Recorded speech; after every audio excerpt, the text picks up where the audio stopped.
Good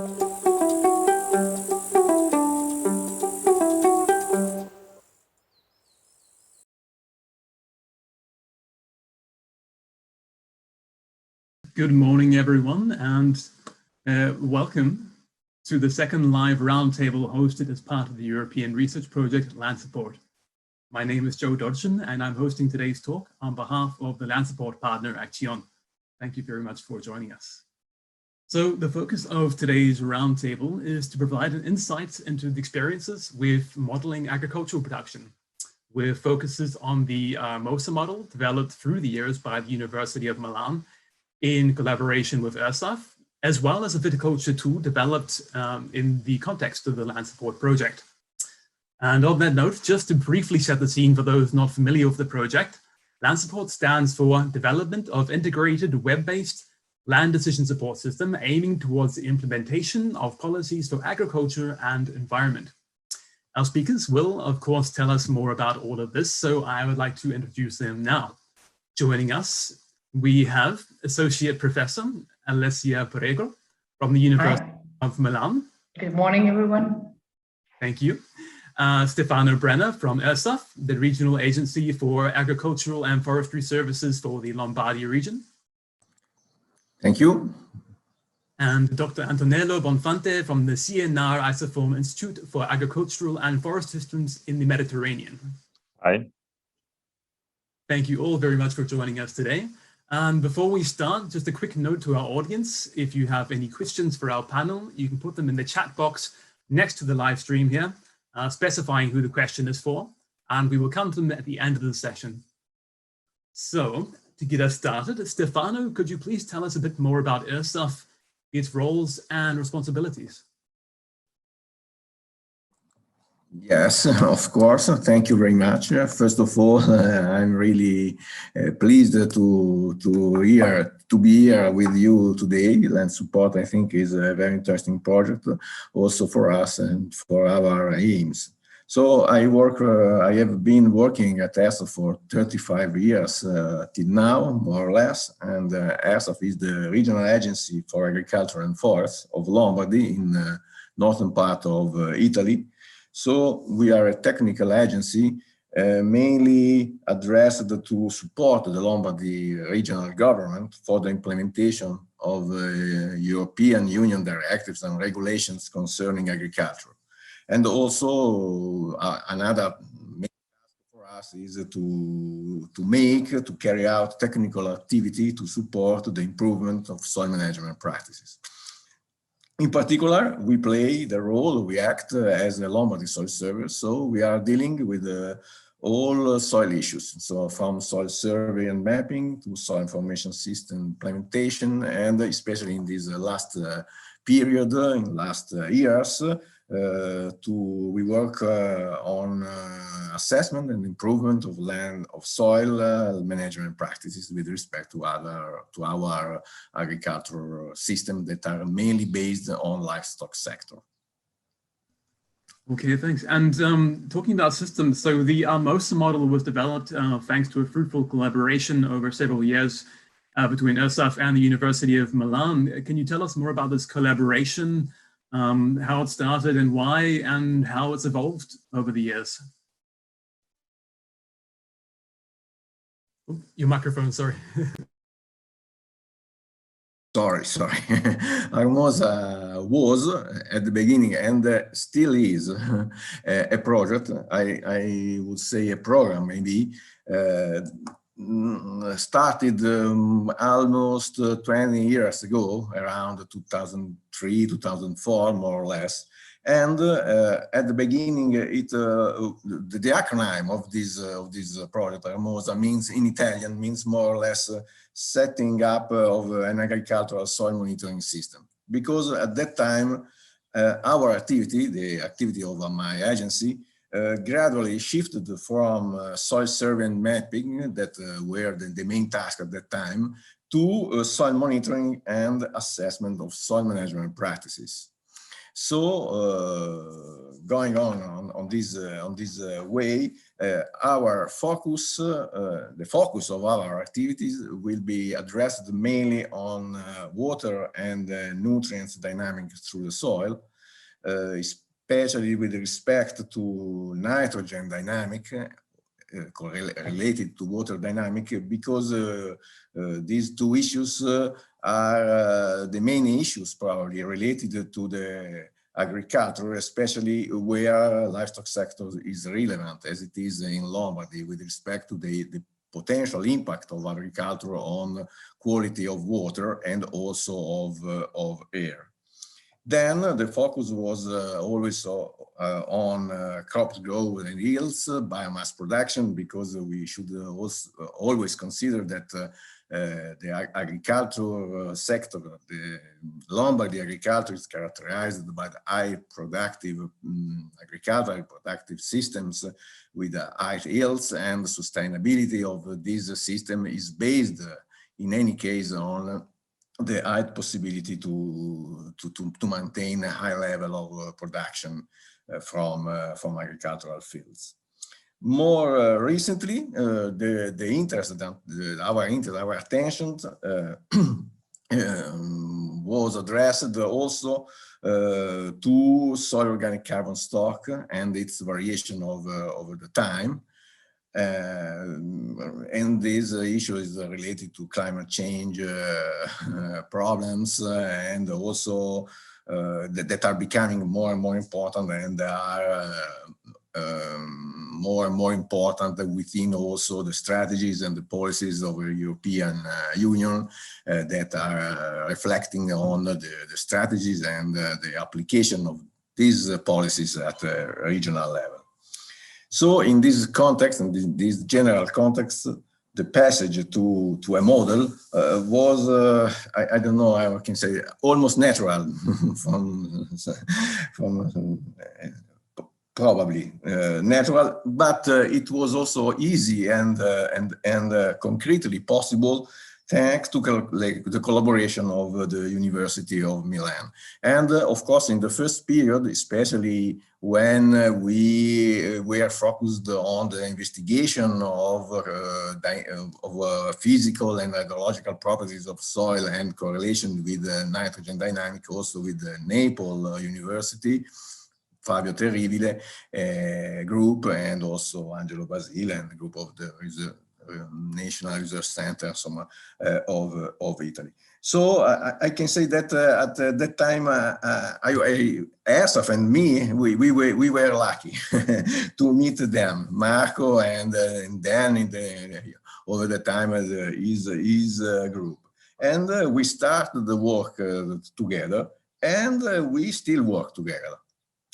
Really, I think that this collaboration, this working together, and sorry for my English, of course I'm not so perfect. Anyhow, this has been and still is probably the real secret, if I can say that, behind the success of ARMOSA. And also the reason at the end, because the model gets the same name of the program, of the project, where the idea was born at the beginning. Okay, thank you very much for that, Stefano. I'd like to then invite Alessia to tell us more about the role of the University of Milan. Yes, thanks for these very kind words from Stefano. And yes, our research team, which has been led by Professor Marco Putins since ever, started to collaborate with ASAF in the project of ARMOSA back in 2003, as Stefano said. And with the field monitoring of crop and soil variables in some field sites in Lombardy plain, experimental sites on farm. So basically we monitored farmers' practices and especially the nitrate content in the soil solution. We monitor also, thanks to the collaboration with Angelo Basile, Antonello Bonfante, the soil water dynamics, and we also collect data about crop yield and biomass production and crop nitrogen removal. And these data were fundamental for setting the parameters and to test the feasibility of a cropping system model, which we were asked to develop. So we developed actually this model with a particular focus of nitrogen processes, and in particular nitrate leaching, in order to test to evaluate the effect of different field management on this very critical environmental issue. And so for nearly 10 years, we elaborated and monitored these variables, and we, with a special focus of this maize-based intensive cropping systems where high amount of manure requires a very tailored management for reducing the environmental impact. So these monitored sites, these field sites, had very different soil texture and hydrology. So this aspect allowed to train the model in very different situations. So it was a really fruitful collaboration indeed. And afterwards we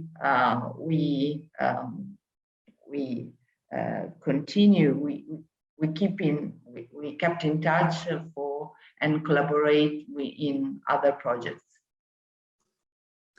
Okay, that's quite a journey. And perhaps you can give us more of an insight into the model, how it works and what the outputs are. Sorry, you might, yeah. Microphone is off, now it's on. Okay, I share my screen. Okay, yes, I guess you can see it now. Okay. It's better to share some graphical inputs just to make it clear. ARMOSA is a process-based simulation model that represents the high complexity of the agroecosystem processes, which vary in response to phytoclimatic and agronomic management. And in particular, the input which are required for running this model is daily weather data, such as air temperature, minimum and maximum, rainfall, solar radiation, air humidity, and wind speed. And soil properties, which are provided layer by layer to describe the entire soil profile. And these required data are the percentages of sand, clay, silt, the soil organic carbon content, bulk density, and agronomic management are described with a very high level of details, and it is required to set the type of crop, the sequence of crops over time to represent the crop rotation, dates like sowing, harvesting, and other important techniques, practices such as fertilization, so the amount of nitrogen and carbon input, and date of tillage and the soil tilled during this tillage operation, and the degree of perturbation for each tillage operation type, and also date and amount of irrigation. So this model consists of algorithms. Each process is described mathematically by algorithms, which are organized with a modularity approach. Each process is described with a mechanicistic approach in order to be consistent with cause and effect links, which we can observe in the agroecosystem. And the output variables are listed on the right in this slide, and are crop, water, nitrogen, and carbon related variables. Here you find a very brief scheme of the model and how it runs, and here you find the list of soil and crop related output, which are provided at daily time step. The model consists of this main module, the evapotranspiration module, crop growth and development module, water balance module, and crop and nitrogen module. And we have this peculiarity to compute daily the bulk density and the hydrologic properties in response to tillage and soil organic carbon evolution. And this is very peculiar. As for carbon and nitrogen processes, we can see here in red the main processes. And in particular, you find here these different pools of soil organic matter with the different ability and completion rate, and other pools such as ammonia or nitrate pool. These processes are mainly driven by microbial temperature and water factors, and for each layer, each input of organic matter is described independently with its own rate of decomposition and fate in the simulation. And these organic carbon input are basically crop residues and fertilizers such as manure. I think that it's enough just to give a brief description of the model. That was very helpful. Thank you for explaining that. And I might go back to Stefano. We've heard that the ARMOSA model has been developed to respond to the needs of actual farmers in real-world situations. What was the role of ERSAF in ensuring this link with the real world? Yes. As I tried to say before, our role of my agency is mainly to be a kind of interface, I can say that, between research institutions that makes research, innovations, and so on, farmers on another side, farmers and their needs, and also the regional governments and policies, so that the limits and rules provided by laws that should be taken in account. So how can we do it? I think mainly trying to share experiences and working together, assuring the link between all these different sides. And so from my point of view, with respect to the ARMOSA, to the modeling approach, to the knowledge applied in agriculture, we try to play this role, mainly assuring three types of contribution. First of all, collection of data from field measurements, using and contributing with our specific knowledge on soils, on representative sites of different cropping systems that are relevant for our agriculture. And all these kind of information was used not only, but especially in the first phase of development of the model. So maybe Alessia can contribute, can complete also from this kind of aspect.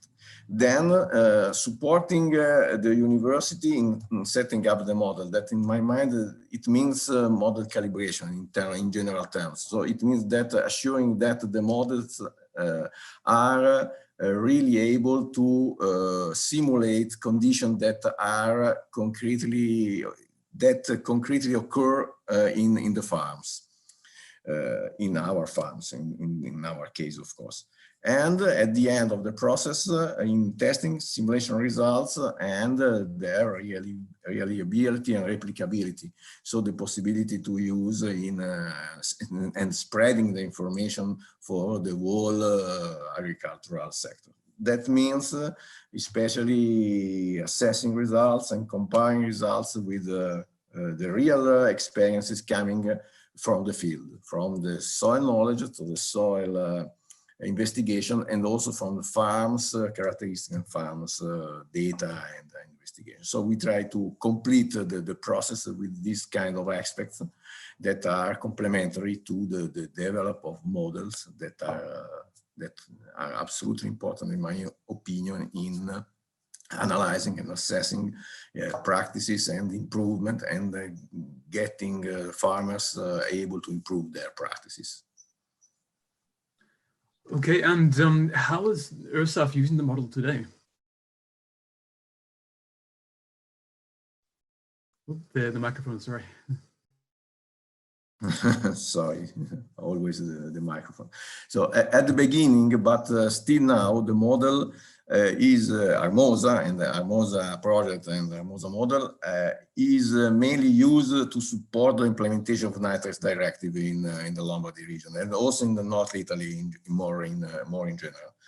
So it means at the beginning, first of all, to support the assessment of the measures provided by with the action plans provided and established by the regional government.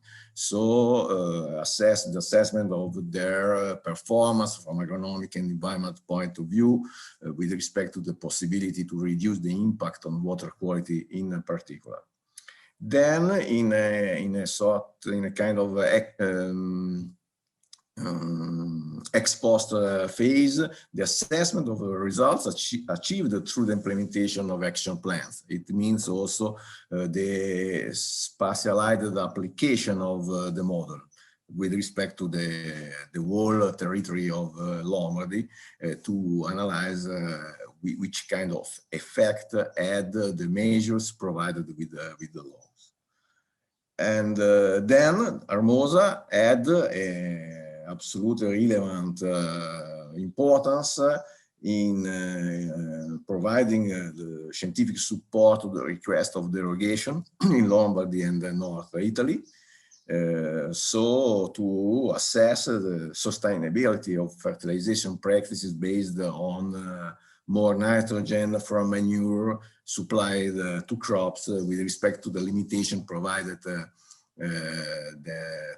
by the nitrates directive that are very, very limiting for our agricultural sector, our livestock farms.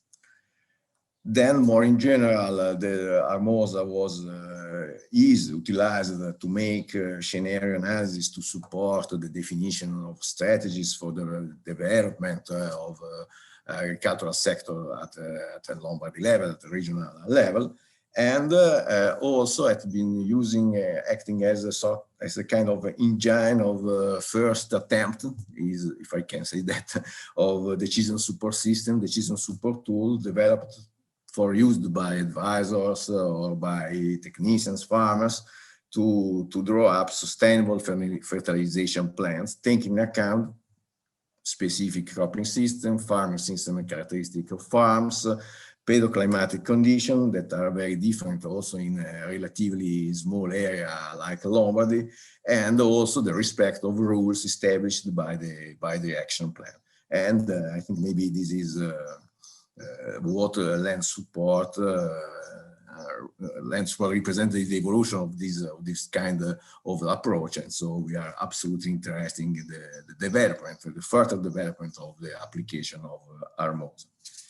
If I have just a few seconds more, I would like just to conclude, saying that more recently, as I said before, ARMOSA started to be used to assess the soil organic carbon sequestration potential at the regional level with respect to our soil, our cropping system, considering different pedoclimatic scenarios,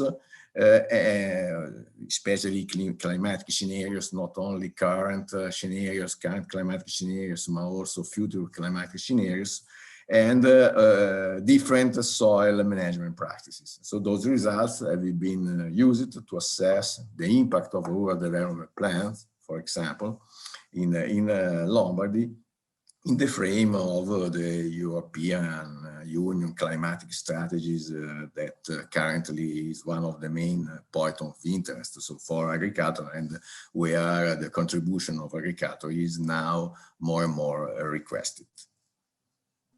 Thanks. Thank you, Stefano. It's good to see that's really getting some wider use there. And just a quick reminder to our audience, if you have any questions, you can put them into the chat next to the live stream on YouTube. And we'll go back now to Alessia, and she can maybe explain to us how ARMOSA is currently used in land support projects. Okay, ARMOSA is fully integrated in the land support decision support system, and you can see it in the web version of this DSS. And it is fully integrated in two tools, especially two tools, and which are the agriculture production tool, which operates at regional scale, and wheat equivalent production tool, which runs at a local scale.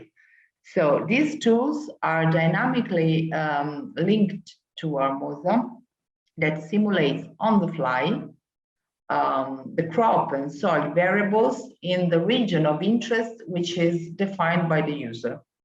Within this case study, I mentioned the regional scale and the local scale case studies.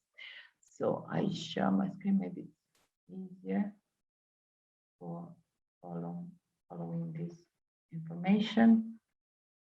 So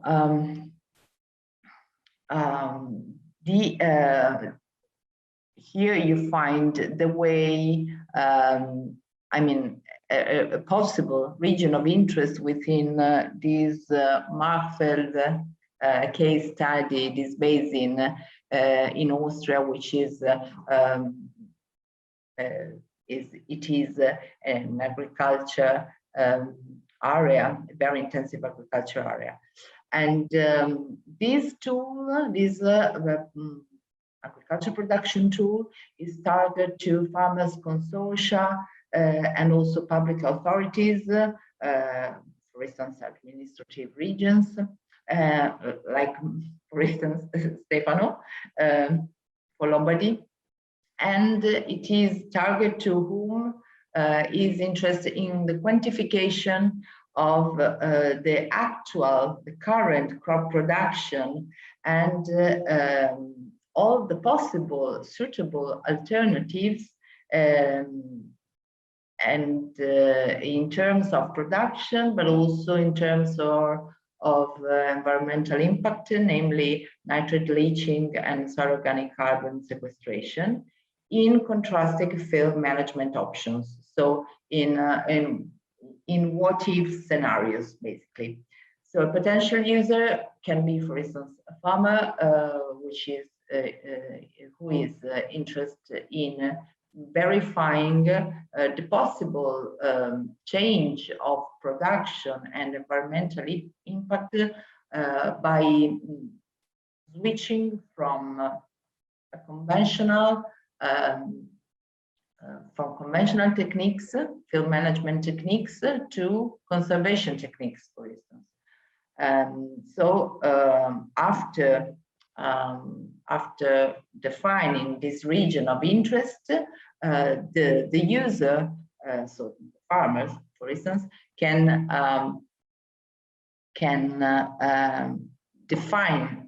set in a very tailored way a possible scenario with this interface, very easy to use interface.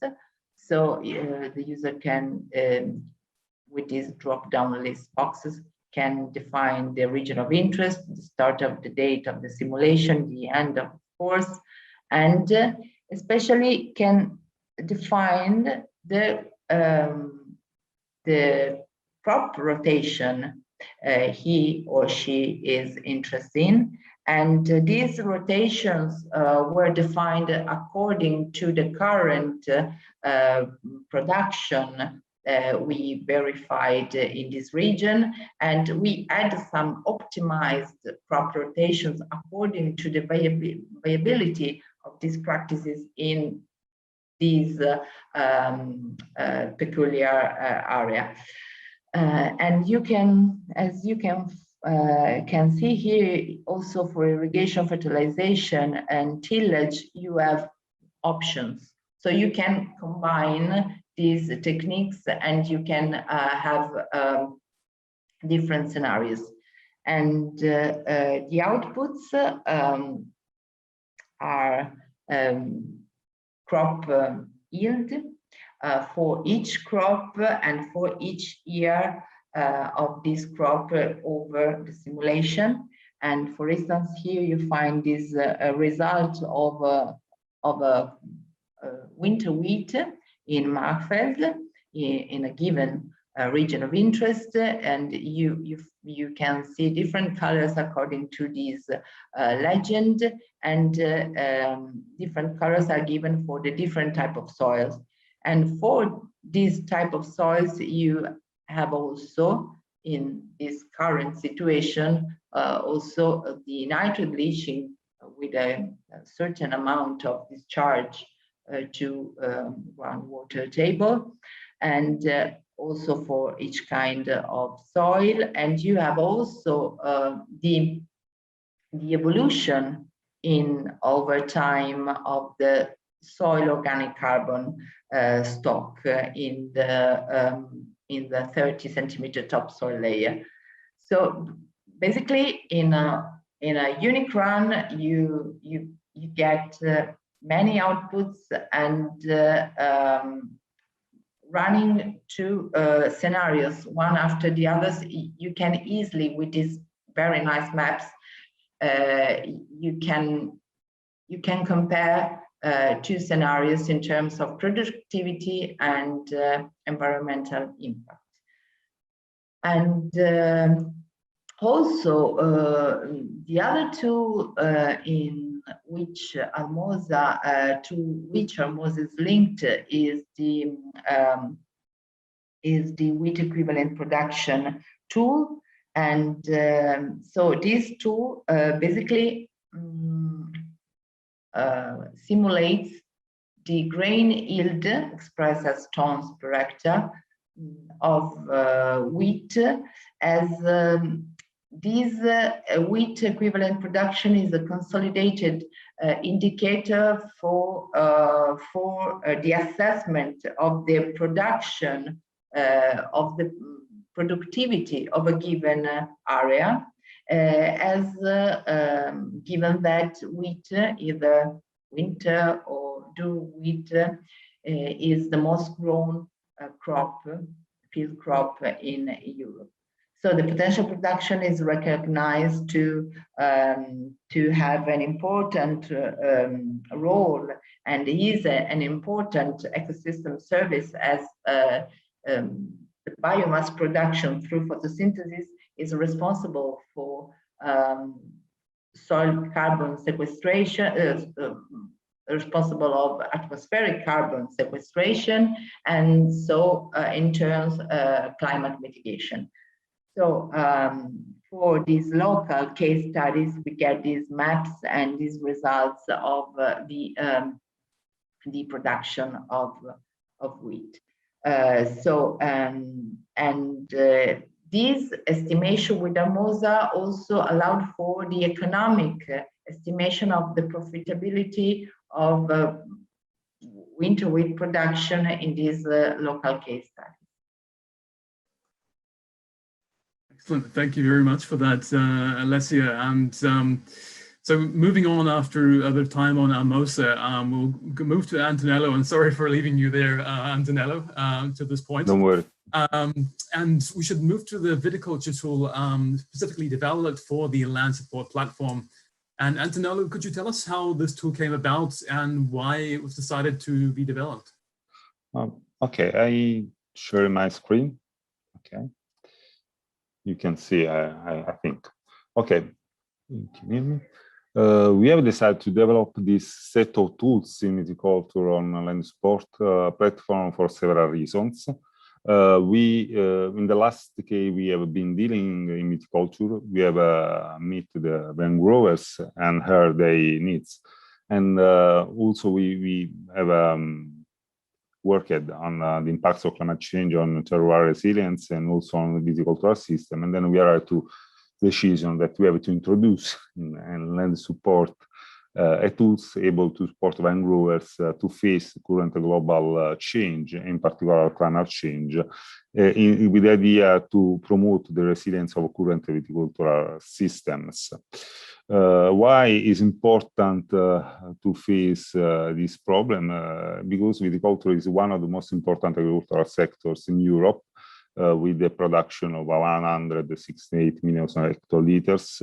And in Europe, as we know, there will be an increase of temperature and water deficit that will lead to a limitation in yield production and also in grape quality. This is because grape wine is one of the most challenged crop by climate change. And we have to in some way to support the wine growers with our knowledge in scientific point of view. In which way we can face climate change in viticulture? Generally, we can use two approaches that are in part implemented currently on the platform, but will be not completed, but in general, we will find that at the end of the project, a lot of tools related to these two approaches are the planning strategies and management strategies. We consider that the planning strategies are very important because they are able to give us information about the land suitability for viticulture in the future, allowing to develop adaptation strategy in the current traditional wine growing regions, but also to explore the potential of other regions in which, due to the climate change, the weather condition will be improved and viticulture will be suitable. In this sense, it's important to stress that the planning strategies really can help not only directly the farmer in some way, but the local decision makers, or to identify directives able to support the farmer in the future in order to avoid that the risk due to the climate change will lead to an changing in land use. About management strategies, I can say that they are more oriented to current condition, to monitoring the seasonal, and then to support the farmer farmers in their actions due to the specific season. And in this sense, obviously we can move in different way using sensor, but if you look to a DSS, we can say that remote sensing, but also information from weather condition with the forecast are very useful to give to the farmers information able to support their actions. And just an example of why it's important to consider climate change in giving supporting in this sense in viticulture is the example of the increase of temperature and the effects that they can have. Generally, an increase of temperature will produce a contraction, expansion, or shift of current wine regions. It means that we can arrive to extreme effects like that current area will be not suitable for current cultivars, with problem to local farming communities' resilience. And in this sense, land support can give information, for example, on variation on bioclimatic indexes, and then information to which cultivars will be suitable in the areas in according with the climate change scenarios. And this is considered for most of the important scientific literature a solution in some way to maintain viticulture in some areas. The other extreme effects is the identification of new suitable areas. This can be done with this information also present on the platform. And it is important to stress that the change in thermal regimes give us information about if a specific cultivars will be able to open and close the life cycle, but it is not enough to say to us if the future suitable areas in terms of thermal regimes really will be able to support the grape quality production. This is because the vineyard is a multidisciplinary, it's a complex system, multidisciplinary system, and then the relation between soil, plant, and atmosphere are really important, and not only climate can define if an area will be suitable or not. Then we have to intersect the new areas with information about environment, and then to understand if the environmental requirements for the grape wine will be satisfied. This is a procedure that can be followed inside our land support, because we can arrive to compare and put together this information to classify our regions to climate change, and then to understand if new areas really will be suitable for viticulture. And that's all about your first question. And I don't want to continue to discuss about scientific point of view, but if you have other question, I can. Yes, thank you very much, and Antonello, and just keep on going, please. We'd like to hear a bit more about how the tool works and the functionalities it offers. Can you repeat, because I have not hear you? Sure. Hopefully you can hear me now. Could you please tell us a bit about how the tool itself works and what? Okay. Just I show you other slides. It's important to stress that obviously the functionality of tools is strictly related not only to the developers that they have a vision or try to use the novelty in research in an active way, in a proactive way for the farmers, but it's important for the functionality that the land user as a farmers or other kind of stakeholders really must be interested to apply it, and then to support us in the development of these tools.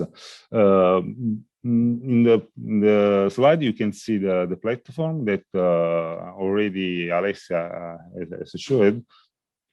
And on the right, you can see this is inside the platform at regional level. This is because the tool on viticulture currently is for the regional scale. And on the right, we can see a list of possible tools inside of viticulture branch, and we can find tools able to support the planning of vineyards, information about bioclimatic indexes calculated on historical data, and also information about supporting of management of vineyard, ecotourism, and other information about agronomic services. What I would like to stress and show that each people that are interested to have information about their vineyards can draw the area of interest that is inserted inside of regional interest, and then to run the tools inside of the viticulture task. And what is interesting that this is an example of solar radiation inside of this area. The user can see the map, but can also download the information with a different format, Excel, raster, or shape, or PDF information.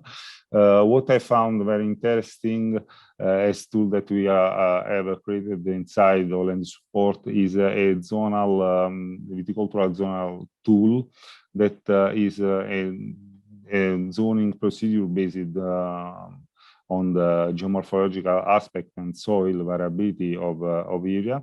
The user can run this tool and can see inside of the area of interest how the different zones are distributed, and moreover, the information about, for example, geomorphological aspect or slope, altitude, or information about bioclimatic indexes. Then is a first step in viticultural support, also oriented in some way to precision agriculture. The other things really important, very fast and very useful for the wine grower, also to use this data inside, for example, of a label of a bottle. Is the tool, namely label describing your vineyards. The user can draw the area and click on this tool, and it will receive this PDF file with all information about landscape characteristics, geomorphological features, information about indexes related to viticulture, in particular Winkler, Aglin, climatic indexes, and also information about the range of this index inside of the regional level. This is the case of Campania region, with information also from literature about how different cultivars adapt to thermal regimes. And this for us is very important, and it's important also for the farmer in order to understand, for example, if some area in current period or in the future really will be able to support some cultivars. Finally, I can show an example of a tool that is more oriented to the management strategies.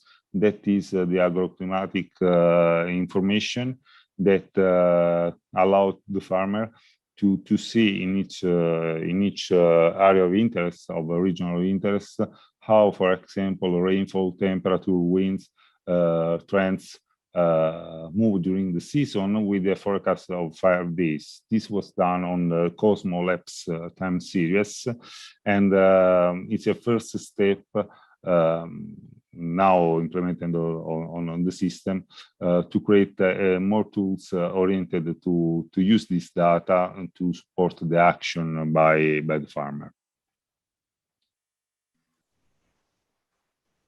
Excellent. Thank you very much for introducing this, Antonello. And it's a fascinating tool, and good on you for working to save the wine. And that brings us to the end of the main part of today's panel.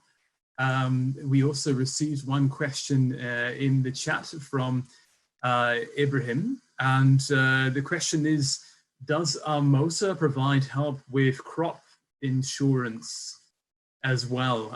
So perhaps that's one to Stefano or Alessia, if you'd like to answer this. I think I am the one responsible for the answer to the question. Currently, ARMOSA isn't applied with this aim, but it can be possibly applied for forecasting the crop within a certain year during a certain cropping system. So it is possible to follow a specific crop season and predict crop yield by using update weather variables, and in turns predict possible reduction of the yield during the season. But we haven't applied the model for this reason yet. But I don't know, maybe in the future we can do it. Actually, it's not a research topic for our group, but maybe something more related to viticulture production. What do you think, Antonello? I hope that in the future this problem will be faced. It's not easy, obviously, to think this. Yeah, it is not. Yeah, I agree. And I want to add that these very nice results in PDF that Antonello got from the platform for with this viticulture tool can be also derived with this agriculture production tool and the equivalent production tool, wheat equivalent production tool. So this is basically something very specific of the platform, providing results with this very high detail and very easy to read. Excellent. Thank you very much for the answers there, and thank you for the question, Ibrahim. That takes us to the end of the session for today. So I'd like to close by giving a final tour of table, giving each of our speakers a chance to very quickly share or summarize what they hope to see develop in the field of agricultural modeling in the next years in 1 or 2 sentences, if that's okay. Starting with Antonello. Okay, no, very thank you to have for this possibility to present land support tools in viticulture. And I hope really that in the future there will be more supports on the farmer, and because I think that is important what also said by Alessia in the last intervention about the possibility really to give information about monitoring, because farmers need very much this information required to us from our scientific part, this kind of support. Thank you. And Stefano? I don't know what I can add, but anyhow, I think that with respect to models, not only ARMOSA, but in general for models and support of models to the improvement of agricultural practices, it is always important to improve the predicting capacity and to maintain control on the capacity of models to predict correctly how the cropping system and the soil, climate, plant system works. And also attention should be paid especially on potential trade-offs between different aspects of cropping system and practices applied in agriculture. Then, as I said before, I think that calibration and validation are always important, and we should maintain a link between modeling and assessment and evaluation of what actually happens, occurs in field, in the farms. And also flexibility and capacity to simulate different combination of situation should be improved. Excellent. Thank you, Stefano. And finally, Alessia. Yeah, I agree with the points raised by Stefano.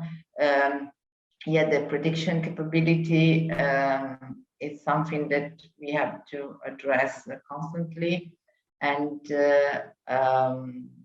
also we have to reproduce, to depict very detailed management techniques, and this is possible with constant improvements of models. And another thing I want to remark is that we have to follow policies, European policies, because we operate in Europe, and in order to give to help farmers quantify the effect of new policies, of new strategies, of new practices supported by the European Union. So yeah, we have to combine these while developing, improving and running our models. Excellent, thank you for that. And a final and very thank you to all of you, Alessia, Stefano and Antonello. We appreciate your time today, and likewise thank you to all of you viewing online for joining us. Also big thanks to our technical support behind the scenes here. And as I mentioned, today is just the second live panel, so my colleague Glorietta Paoli will be hosting the next live roundtable on May the 27th. It's a session in Italian, focusing on decision support systems in regional planning and their opportunities and perspectives. You can find more information about land support and its tools on the website landsupport.eu. Also here on the YouTube channel, or by searching for land support, all one word, on Twitter, Facebook, or LinkedIn. We look forward to seeing you then, and take care for now. Bye.